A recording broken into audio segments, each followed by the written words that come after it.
warahmatullahi wabarakatuh. Saya dari kelompok 2 akan melanjutkan pembahasan dari rekan saya yang Sistem Manajemen Dana Bank. Pengertian dari manajemen dana bank menurut Kamus Besar Bahasa Indonesia, manajemen adalah proses penggunaan sumber daya secara efektif yang bertujuan untuk mencapai sasaran.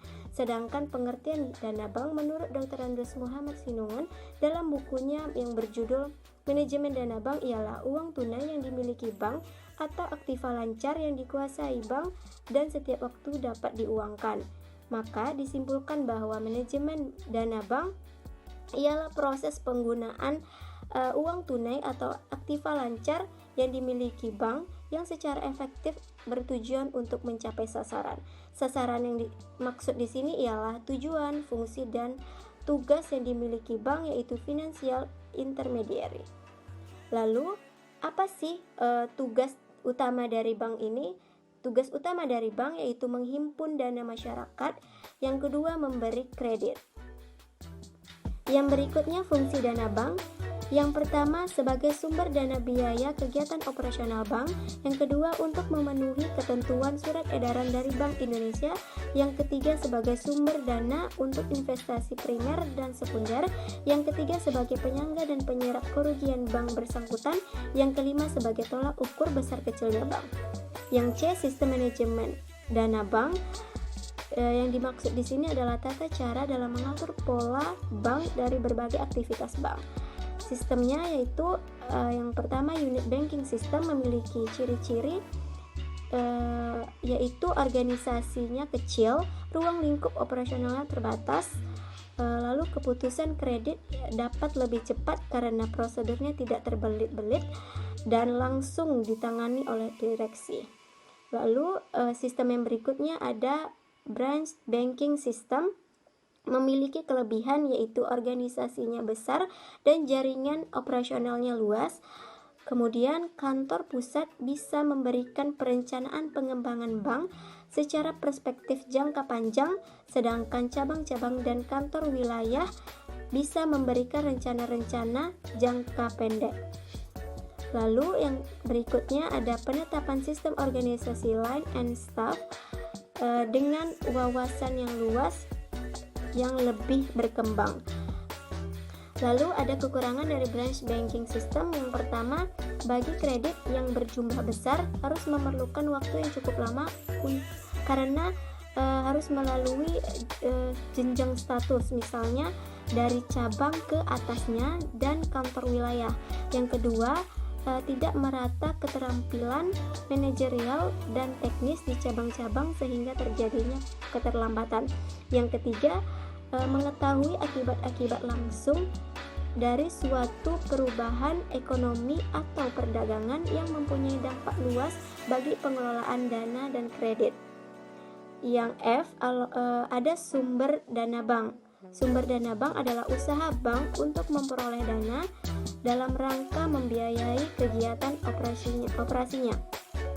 Sumber dana bank ini yang pertama ada sumber dana bank itu sendiri, lalu ada sumber yang berasal dari masyarakat luas, kemudian ada sumber dana yang berasal dari negara lain.